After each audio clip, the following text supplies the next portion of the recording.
Welcome back to What Would You Ask podcast. My next guest, and I'm so glad that Travis is here, one of the most popular episodes of Shark Tank you'll ever see, and for many reasons. And I got a quote from one of the, periodicals that I was reading, about Chord Buddy and about Travis, and we'll go into that a little bit as we go through the journey with him today. But my next guest was the founder, creator of Chord Buddy, as I mentioned, right? The system that teaches anyone to play guitar. And Robert is proof of that because literally he was, pushing on the tabs, the colored tabs, and strumming, and Travis was singing with him. And then Travis turned to the Sharks and said, that right there would take about 2 months to learn. And first thing out of Mr. Wonderful's mouth was, that's true. Which that's like the seal, because he is a guitar player, by the way. Right.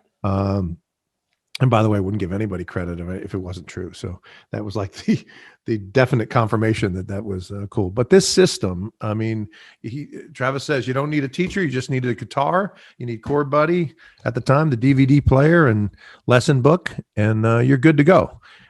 He had one of the greatest opening lines, I thought, when he said, why do we all learn to play guitar? And people are trying to think. And he said, to meet chicks, right? I mean, come on, that's what we're doing.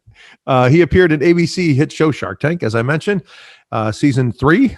I'm excited to welcome Travis Perry to What Would You Ask podcast. Travis, welcome. Oh, Nick, thank you, buddy. It's my honor to that you even asked me and to be on here. So thank you, sir. So you're welcome. And I'm real excited about you being here. Start off with telling the few souls around that are Shark Tank fans that don't know your story and why you started Chord Buddy that involves your 8-year-old daughter at the time. Let's start there with the creation of Chord Buddy. Okay, sure. Well, it goes a ways back, some 30 years, actually. I was raised on a working farm.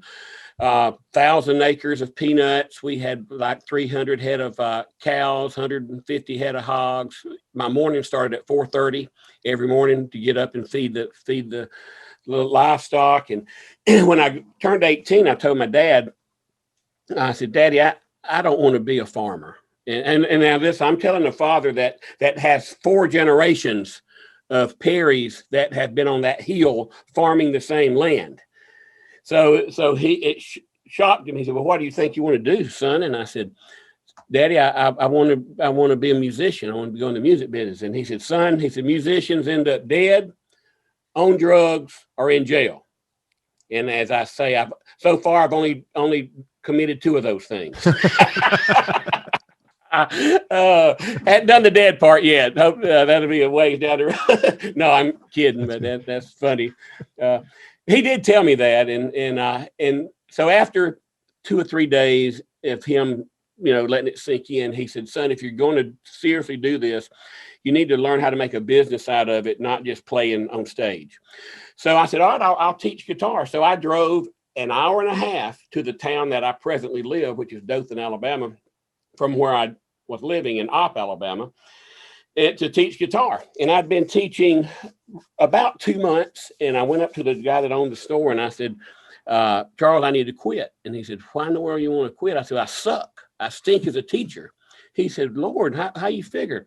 And I said, Charles, I have been here about 2 months and half of my students have quit, half of them. And he laughed. He said, Travis, that's the way it is, brother. Everybody gets a guitar for Christmas or for their birthday, or they find one from Uncle Bob or whatever, and it looks easy, sounds easy, and they get frustrated. And he said, in fact, we lose about 7 out of 10 of our beginners. And I went, holy smoke. He said, so you're not a bad teacher. You're a great teacher. Please don't quit. And I said, I can't believe that 50% retention is a high benchmark. Right. I said, what if there was a magic gizmo, I called it. You could put on the neck of a guitar. It would make the chords for you in the beginning, allow you time to learn your strumming and your rhythm patterns, and more importantly, to play a song immediately, to play Sweet Home Alabama or Brown Eyed Girl or Let It Be immediately. Then you're hooked, obviously, if you can sound good. And then, like training wheels are for a bicycle, you would somehow start removing the tabs and actually learning to play. And he looked at me and he says, Travis, whoever invents that will change the way people learn to play guitar forever. So I jumped right on it some 30 years later. Did nothing with it, just thought I would think about it from time to time. I said, man, somebody needs to do that, or I wonder if it's ever been invented. Well, one day in 07, I lost my real estate business. You remember the mortgage crisis of 07, 08? I was in real estate and doing really good. But when the mortgage crisis hit, I lost my mortgage business and my real estate business. So I went back to teaching guitar for a living. And one day, one of my students didn't show up, and my 8-year-old daughter was in there. And she says, Daddy, teach me what you were going to teach the student, which was Taylor Swift's 15, the song 15. And I started trying to teach her, and she would go, oh, that hurts my fingers. Oh, this sounds horrible. Oh. I said, Brady, you just like all my other students. You want to quit. You won't even try. You just want to quit. And she said, well, Daddy, it's frustrating. I said, I realize that. I said, but I want to tell you about an idea I had. So I told her the story I just told you about the magic gizmo. She looked at me and she says, Daddy, will you make me one? I went, wow. So that night we made a G tab out of 2 popsicle sticks and some rubber grommet that I was screening a window at one of my rental houses. And I glued it up, rubber bands and glue, hot glue. Nick, I put it on there and she pressed it and it went, ring. I mean, it was perfect. It shocked me. And she went, Daddy, you've just invented Guitar Hero for the real guitar. And called Guitar Hero was big back then. It's sort of gone now. Yeah. And so I saw her go from desperation to inspiration at a snap of a finger. And I said, gosh, if it did this for her, maybe I can do this. Well, I had nothing but time. I had lost my real estate business and was just teaching guitar to pay my mortgage.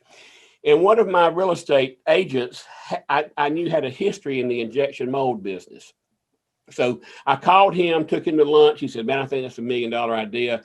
You need to talk to so-and-so. So I went and talked to Tom Freeman, who is now my molder. He makes our parts for us.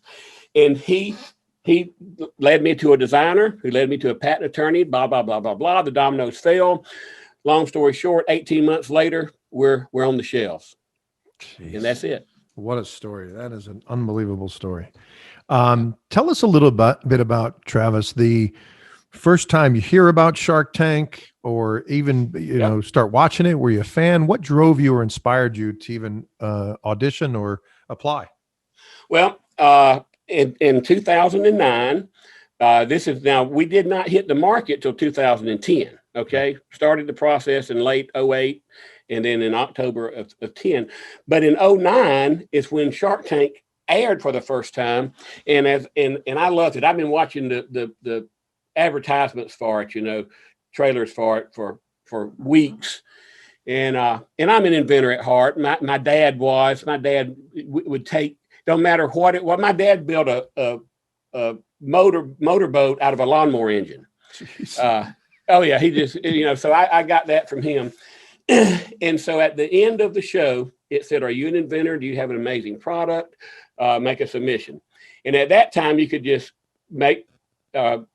email them and hard mail them and even leave a phone message. Now you have to do cattle calls. Right. They do American Idol. Yep. But so I made a submission that night, and that was the very first episode. Wow. Very first one. 2 years later, they called me. Jeez. 2 years later. Yeah. I was sitting in my chair watching Everyday Edison's, I think that's the name of it, that appears on that shows on PBS. Mm-hmm. And I was going through the application process of Everyday Edison's when the phone rang, and it was the producer from Shark Tank. Yeah. That's amazing. Yeah. So Clay Newbell is the producer's name, and we're still friends to this day. Oh, that's great. I hear good things about Clay as well. Yeah, he's a good guy. So you go through, was it the similar back in season 3 where you spend a lot of time working with the producers and getting that, video correct or your pitch correct? I should not say video, but via video. They're actually really helpful, we hear, and they're trying to get you to win, right? Tell us a little bit about that experience. Well, yes, and see first season they learned this. They didn't have what they call the pitch coach. Right. You have a pitch coach. So if you notice some of the season ones, they walk out there and they're sort of deer in the headlight looks, because they didn't know how to do their 60-second elevator pitch, Yeah. and because obviously it's a movie set, it's a huge sound stage, it's not a boardroom, and when you walk out there, there's 30 people right off camera and jibs and cameras moving and that you don't see, so it can unnerve you, because if you think you're walking into a boardroom, you're not. You're walking on a huge sound stage. Absolutely. And but yeah, they give you a pitch coach, and you work with them once a week for 3 months before they fly you out to tape it. So tell us about Culver City. You get out there, we hear about the trailers and getting prepared, and some people go pretty, you do your practice run in front of the producers, and then you do the real thing. What is that experience like? Are you riddled with nerves? You got butterflies? Are you confident? I know my business better than even the Sharks do. I'm ready to go. I'm pumped up. Can't wait to get in the tank. Tell us a little bit about your temperature at the time, pre-tank. Okay. Yeah. So they get you out there, and the day before they take you to the set, so you get to do a dry walkthrough, so you won't be, too thrown off kilter with it. And then you go out there and they call it a green room, but it's not really green rooms. It's just it's panels, curtains. Yep.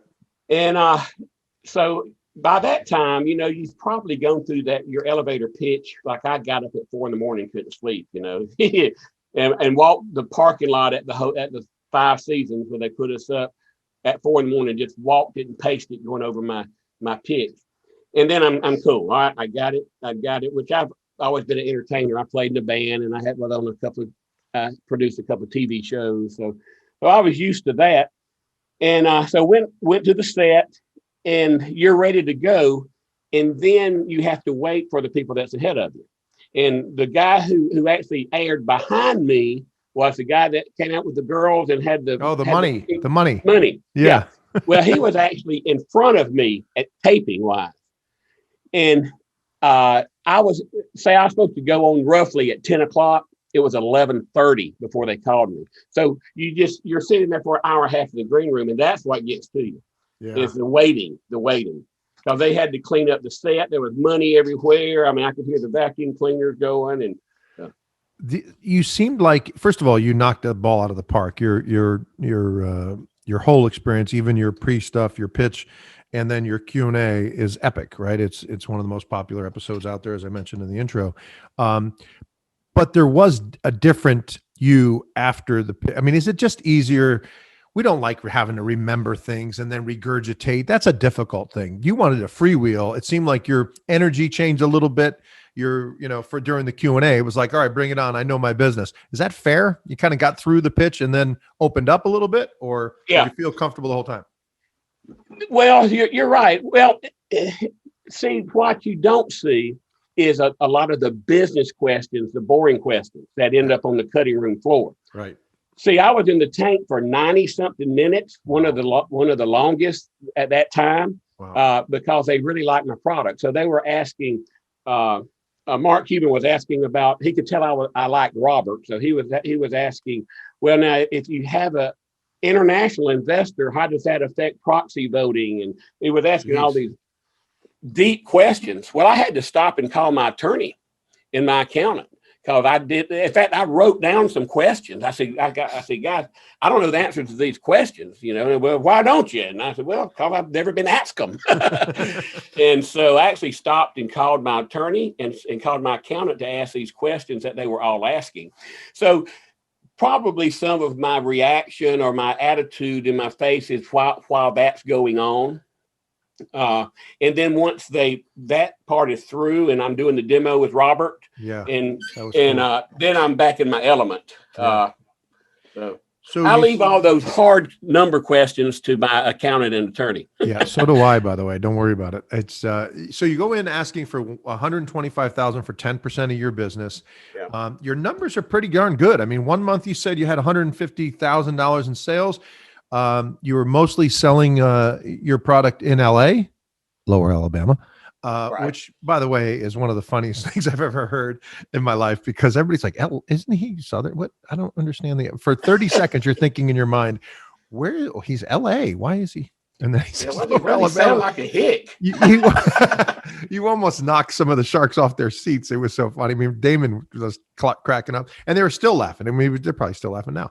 500,000 lifetime of sales, and you had POs of 110K. You even had a Sam's Club PO that was kind of not defined yet, but still out there. I love the fact that it was, made in the USA. They did kind of the story before, and you mentioned 07, 08, that just the, crippling economy at that time. And you really wanted to make an impact, not only in your own community, but start there and then all over the US. And I just thought, I think it was Mark that, no, I'm sorry. It was Kevin that says, you can make this cheaper in China. And Mark stands up for you and kind of said, look, if you save a nickel, and you go, oh, you save a lot more than nickel. I don't care if you save $1. It's amazing what you're doing. And he really supportive. You talked about the editing, and I did hear that you were in there for a long period of time. You seem to have right away a very good relationship though with the Sharks. Did they didn't, some people they hammer. I mean, like, put your tail between your legs and get out of there as soon as possible. I don't know. There was something about it. And 5 of the 5 Sharks liked you. 5 of the 5 Sharks liked your product. The only reason that Mark went out, from what we saw, and I'd love to hear your feedback on this, Travis, is just the scaling thing, right? He's looking for something, to take off and to be big. I don't know if he thought that was available. He talked about you going around and selling it. Tell us a little bit about more in depth of what he went out for. Yeah, actually, that's what I was talking about with the editing. And some of it, and I don't know why they do that, but I think they do it for dramatization. Yep.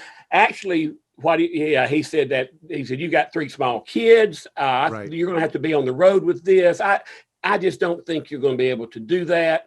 And for that reason, I'm out. Actually, when he got out, I misunderstood a question he asked me about voting rights. And although I had some other partners, 5 other partners. All right. At that time, I owned 75 or 77% of the company. So he asked me, he said, so is your vote weighted more than the other people? And it isn't, but I answered it that it is. And he said, he said, so if you want to write a check and go to Biloxi or Las Vegas and blow up my investment, then you can do that. For that reason, I'm out. And then I came back and I said, no, I answered that wrong. No, my vote is weighted no more than the least owner, because I wouldn't get any investors if that was the case. Right. But he was already out, or said he was out anyway at that time. And that's when he got out, though, is I answered a question wrong about the way my vote would be weighted with the other investors. I want to take a few questions that were sent in, and we had a ton of them sent in for you. First question from, where am I? Mackenzie from Summit, New Jersey wants to know, did you have a specific shark in mind when you entered the tank to cut a deal with? Yes. Great question. It was Robert. And see, I researched every shark. I did a background search. I knew where they were from. I knew they had kids, grandkids. I knew they had a music background. So Robert and me connected more because he had 2 girls, 2 children. They had always wanted to be musical. Robert had said in the past, I wish I could be a rock star, wish I played the guitar. So I knew Robert was who I wanted. Plus, I thought he's the nicest one of the Sharks. He's the most liked. But here's the but. I knew I had to convince Kevin, because Kevin plays. Yeah. And if I didn't convince Kevin that this was a legitimate product, my boat never sails.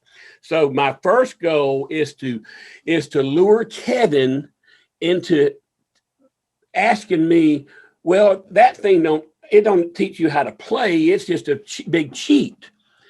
And I had thought about how to lure him into saying that, so I could respond with something like, well, if it didn't do this, it would be a cheat. Yeah, you did do that too. You got it. I mean, you said, oh man, I'm so glad you asked that question. I think it's something was your response. And and one of the tabs, right. Like, wow. I had to bait him so he would, because I wanted him not to like it. Yeah. I wanted him not to like it until he saw me pull the tab out and really start making the chords. Then I knew it's the 99% chance he'd go, oh, wow. That's not a cheating system. It's a teaching system. Yeah. You've got him to do that. As a matter of fact, after Robert and you kind of played through with the guitar and showed him how it works, you turned to the Sharks and said it would take 2 months to learn what he just did, and in the 30 seconds that we saw. And Kevin confirmed that. I mean, they showed it right on camera that he's the guitarist, as Travis just said, and he just said, "Yeah, that's true." Interesting. Yep. I wanted to get a question from someone from your neighborhood in Huntsville, Alabama. Yep. Angela wants to know, did you see, excuse me, that was the wrong question. She's asking, how did you think your editing went? What ended up on the editing room floor that you thought was beneficial? Good question. Mainly just the only thing that I had any qualm with was as I stated earlier about when Mark got out. That wasn't where he got out. So I don't know why they did that. But other than that, most of what is left on the cutting room floor is boring stuff. It's the proxy voting. It's the inner business stuff that's not very, exciting anyway. So let's talk through the Sharks. I mean, the feeling that you have to have, Mark goes out for the reasons, whatever, then you clarified a lot of that, but Mark loved your product. He loved you. And then you have 4 other Sharks that are bidding and vying for the business. You have to, I don't know if I would have to say, hold on a second and run out and hug my family and run back in, because it's just so unbelievable. Now, I know you're confident in your product. It's game changing. It's, all of that. But now you have Mr. Wonderful coming in, which is definitely your guy. And you targeted that strategically correctly because you want to make sure he's on board. He says 125 for 20%. And personal endorsement, I think is what he also said. Damon kind of matches that and says he gets in a celebrity endorsement, and him and Barbara go back and forth. Oh, you're an agent now. I love that, because now you have Sharks kind of taking it out on each other. I love when they go after each other. And then Kevin at one point reiterates the offers. And he's like, you have Robert, who was a wannabe, rock star, and you have he said something about Barbara that I forget. She was just like, someone that wants to dictate to you how to run your business or something. He made everybody else's sound, minimalistic compared to his. Barbara offered 175 for 20% with a 50K kind of infomercial out there in escrow kind of thing. You can tell, and we want to know this. There's a lot of questions about this. So everybody that sent them in, I'm adding all you people in, Amy and Bill and Mike and Steve. They all wanted to know, did you feel immediate kinship with Robert? It seemed like after you guys played together, he's mentioned, I want to be a rock star. And you were kind of, even before you got to the end, which is a great back and forth. What did you say? You're the duo or something? Redneck duo or something. Redneck Riviera. Yeah. Did you feel it as you're going through the 90 minutes you're in there that you feel that kind of kinship with Robert at all? Yeah, I did. And if you notice, Robert sits up and leans forward most of the time, where the rest of them didn't, except for Kevin did a little bit. But I could tell Robert could be the poster child for almost everyone that buys my product. They have always wanted to play guitar, and either they thought they couldn't and never tried it, or they tried and quit because they got frustrated. So Robert's the poster child. He's always wanted to play. And it never thought he could. And so that's, yes, I did. And plus, again, I had done some background. I knew some background on Robert. So I thought we would get along. A lot of being in business, too, whether it's a Shark or anybody, is can you get along with your business partner? Right. That'll sink a business as quick as not having business, or even sometimes having too much business. It's having a business partner that is bad for the business and like a bad apple, So I thought I could get along with Robert, and I thought I could probably get along with Mark, although he went out. Kevin, I just didn't think we would end up getting along, Yeah. And I really didn't have an issue with Barbara. But just felt at the end of the day, Robert was my best choice. You end up with a deal with Robert for 125, 20%, and then the escrow at 500, just matching Barbara's offer, I guess. Yeah. And then you exit. A lot of questions, Travis, about post Shark Tank, and we're not asking about how the deal changed and all that. We understand you have a deal with Robert. That's good enough for us. They just want to hear about what's the due diligence like? What's that process? Bill from Memphis, Tennessee asks, how long does it last? Is it basically lawyer to lawyer, or are you involved with Robert's team lead? Tell us a little bit about the experience you have with doing the due diligence post Tank. Okay. And I understand from some of my other Shark Tank brothering, Corduroys, Byron Young, and Line Cutters, Vance. We're all good friends in constant contact with each other. But it's different for each one. Basically, all they did is I gave them my accountant's email, and my accountant sent them all my financials because they want to make sure that everything you told them financially is accurate. I gave them my patent attorney's email, and they contacted them. They wanted to know patent pending. We weren't patented at that point. We were patent pending. So they wanted all those records, make sure that what I had, that we had a patent pending product and it would be patented, hopefully, a year or so down the road. And then they wanted pictures of the plant, to make sure it was being made in the USA, that I made a huge point off. So they wanted to see some video of my workers sitting there like little elves at Christmas building Chord buddies.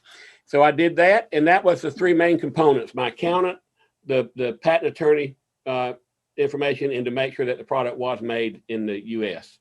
That's awesome. Before we get into what your Shark Tank effect was, that means the airing date, and what was that like when you finally aired, and was it orders? Was it emails, phone calls, all the above? I imagine we want to hear about that experience. And we also certainly want to spend some time finding out what's going on with Chord Buddy today. But I want to ask you a couple of questions about, one, how you exited the tank, met with your family, and a comment that you made, and get your feedback. Before I do that, I want to read a quote that I read in one of the pieces of research that we got. It says, Travis had the rare combination of personal charm, sentimental story, and a fantastic product that makes for great Shark Tank TV. That kind of culminates really the template for, if you want to do something in the tank and you want to be successful, having some personal charm, being funny a little bit, but not overdoing it, right? Having a sentimental story. You talked about your daughter and that whole, I even love the 30-year story. That's even better, right? That's not only did you do it for your daughter, but you started it way back then with the inspiration of your dad. That's a fantastic story too. Tell us a little bit about what you think of something like that. Did you hit that's a home run, right? Yeah. Well, right. I think you have to be a little, charming, like you said, or a little funny without being stupid, without becoming a clown. And there have been a couple of people that's gone in there and clowned themselves right out of a deal because the Sharks just didn't think that they could straighten up and fly right. Right. The other thing, and I've told thousands probably of people, is don't waste your opportunity to be in front of 8 to 12 million people and not have a product to sell. Yeah. Don't put the cart in front of the horse, because when at the bottom line, you don't go on there to get a deal. You'll make the money that they're giving you literally in minutes, which I wouldn't have believed beforehand, but when it aired, oh my God. Had 50,000 people trying to buy the product at one time. That it broke our website. But so don't wait. If you don't have a product to sell yet, just wait, because you don't want to go in there and people be Googling whatever your product is and they can't buy it. If you were to buy that airtime, it would cost you $1 million just to buy that airtime in front of that many people. So don't waste it if you don't have a product. Wait till you have a product before you go on. I think that's a great point. You left the tank, which I thought was really cool. You picked Robert up after the deal. Obviously it's edited a little bit, but we see you guys go down and Robert's strumming the guitar and you guys are just making a song up and singing it. Yeah. Happy as can be. You get out there and you hug your family, tell them you got a deal. And then at the end of that, you say that this has changed your life. Looking back many years now, how has it changed your life? One, financial security. And trust me, it hasn't been all downhill. It hadn't been all roses. One of the problems with going on Shark Tank is we go from doing, a couple of 100,000 to doing 2 or 3 million, immediately. Yeah. So the next year you got to have more success. Your partners, your investors, they're not, well, you did 3 million last year. We need to do 4 million. We need to do 5 million, so you have to build on that. And that can be tough, really, really hard. Yeah. So that is the struggle with it. But now how it changed my life. Oh gosh, I can go to sleep and not worry that my house is going to be taken away from me like it was when I had lost my real estate business. So. Yeah. That's a good feeling. I know it's important, Travis, to you to have the business made in the USA and all that stuff. How many, just off the top of your head, how many employees do you have today? Is it still a small amount, or have you grown? Right now we've got 21, Oh, 21 nice. under the roof that I'm at, which I bought this facility 3 years ago. And then off campus, we have about another 6 that work on our Facebook team and Instagram team that are full time. But they work their satellite there in other states. So total right at 30 people. That's awesome. That's awesome. Matt from Coconut Grove, Florida wants to know, was there any memorable moments on or off camera while you were in the tank that we don't know about? I guess that would be off camera then, Travis. I mean,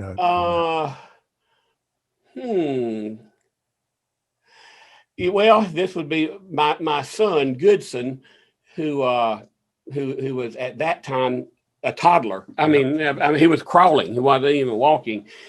When they came to get me to take me to the green room, my wife was in makeup and my daughter. I mean, they give you the full treatment. Well, nobody watched Goodson, and he crawled down the hall out of the building, chasing me. And I heard somebody go, "There's a baby out here," I turned around and there's Goodson trying to get down the steps to follow me. So that was pretty memorable. And naturally, my wife came running out with her drape on, for makeup, not to get her makeup on her dress, and blaming me for it, Of course.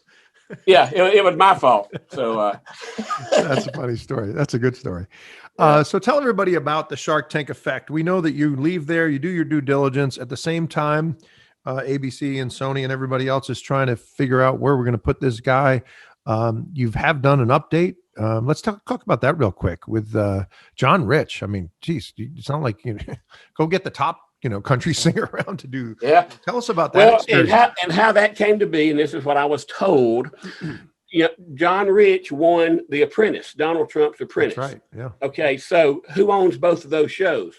Mark Burnett. That's right. So from what Robert told me is that they're talking, all the producers of Shark Tank and The Apprentice, and Mark says, "Man, what?" He said, "John, John had just won it," and said, "Wasn't there a guy from Nashville or Alabama somewhere that had a guitar teaching thing? We should put them two together." Jeez.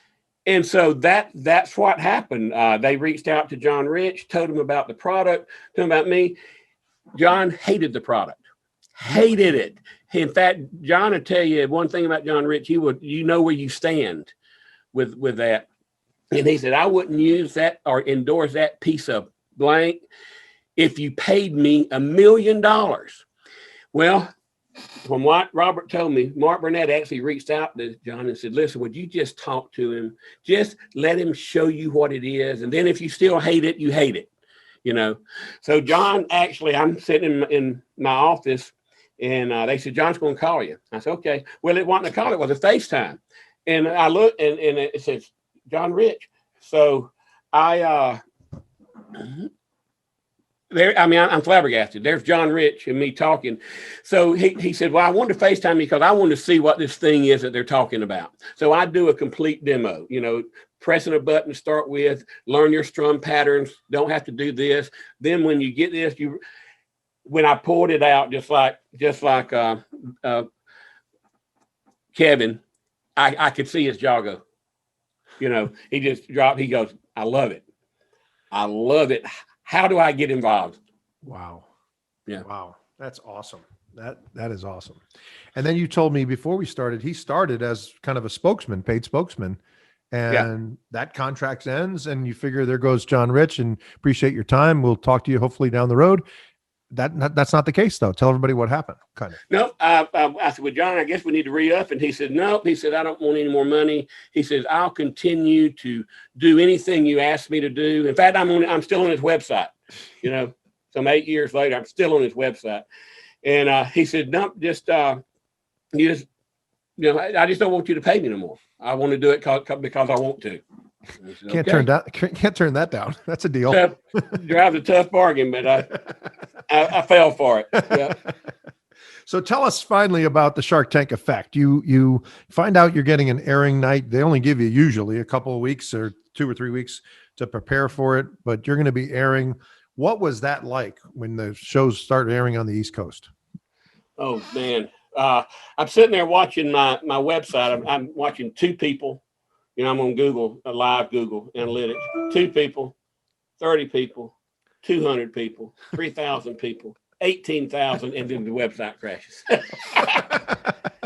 I'm going to tell you something I've never told anybody. The day that it aired, our electricity had been cut off.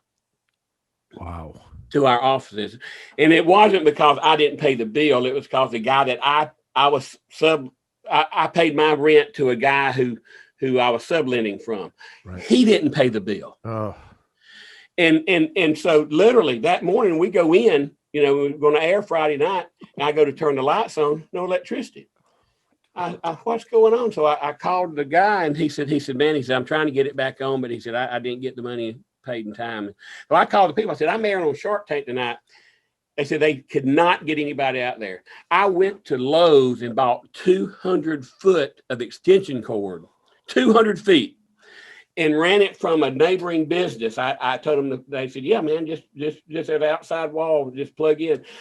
Ran it back to my building, up the stairs, snaked down the hall, so we could run our computers and one torch light, that like you put in your bedroom. So we aired that night with our computers being run by a 200 foot extension cord. Wow. That's amazing. How about that? That is amazing. Tell us about what kind of emails. You certainly had a bunch of orders, I imagine, but are you still getting, even though you had a deal in the tank, we've heard stories of investors still reaching out to you, wholesalers and buyers reaching out to you. What is that like? Is it just overwhelming? Is it too much to even deal with? It is in the beginning because it's brand new. You know, a day before you couldn't get a call from Guitar Center. I mean, you couldn't even get anybody. Right. You know, you couldn't get Walmart. You couldn't get. The next day, your phone's ringing off the hook. Everybody wants your product because you got thousands and thousands of people that are walking into music stores going, I saw this product on Shark Tank. I want it. Where do I get it? So your investors are calling, wanting in. I had 2 or 3 of them come to Dothan and meet with me, wanting to buy in. Phone call after email after phone call after email, everybody wanting to buy the product. And I made a mistake, and this is a warning to future Shark Tank people. We were broke when we aired. So all these people are calling wanting to buy the product. Well, I just start selling to everybody. If you can write me a check and you can afford to buy 50 Chord Buddies, I sold them. Well, within a week, Amazon and eBay is flooded with my product. And even though they sign a MAP policy, they're not going to sell below, the first person to break that, and it goes to $44.95 with our MAP pricing. Well, the first one to go to $44.75, then someone goes to $44.65. Yeah. And it's a race to the bottom. Yeah. And so don't do what I did and just sell to everybody. Either do it yourself or pick 1 or 2 third-party vendors, and so you don't get flooded on there. Yeah.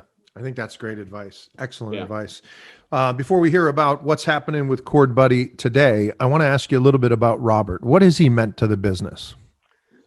In the beginning, he was very, very instrumental. I mean, he talked about his good friend from LA, Lower Alabama. He talked about me all the time. I could tell when he was somewhere because orders would come in. And I'll never forget, I'm looking at my orders one morning, and I'm seeing like, 50, 60, 100 orders from Hawaii, And I said, God, what's all the orders from? Well, Robert was vacationing in Hawaii and being interviewed by radio and TV, and he's talking about his good old buddy from LA that's making him a rock star.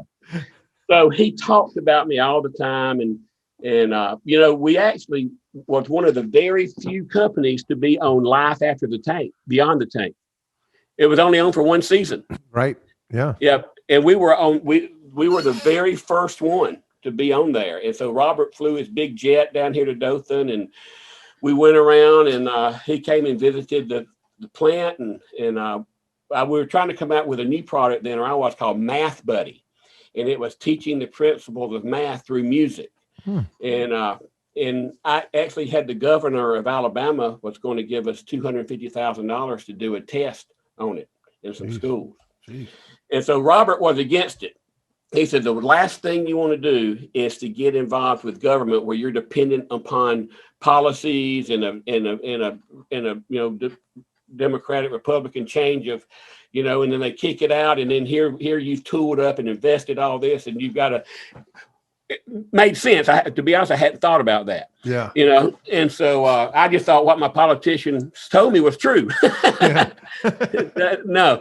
So he said, I tell you what, he said, if you can pull a bunch of teachers together and let's poll them and see if they would even use this product. So at my church, which is down the road here, I invited 25 math teachers and 25 music teachers. And I presented Math Buddy to them. And he says, if the majority says that they would use this product, he says, then I'll back it. And so that was actually what the Beyond the Tank episode was supposed to be mostly on. But because it was so powerful, they were going to come back and show the results or show that part in an update. Right. And then they canceled the show. So we never got to that part of it. But that's why he flew into town.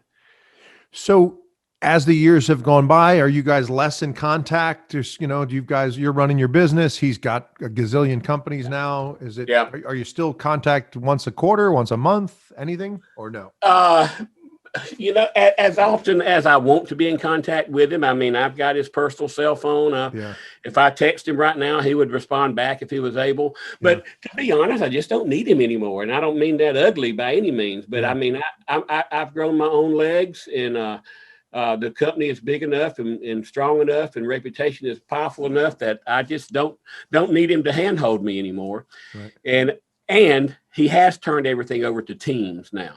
Yeah. So Robert really doesn't have any one-on-one with anybody. He's just got too many companies. There's no way that he could give any company very much of his time. Yeah. And plus, what he does for one company, he has to do for another. Yeah. If he makes a selfie for Chord Buddy, holding up Chord Buddy, then he's got to make a selfie for every other product, or they're going to scream foul. Yes, that's true. I may reach out if I'm in Nashville and going to go to John's house or something and take a picture. I did that. I was on touring with John, not touring, but I was on his tour bus, and we FaceTimed Robert. And oh, that's cool. And then, in fact, John, it was on that FaceTime that John has his own Fox TV show now. Yep.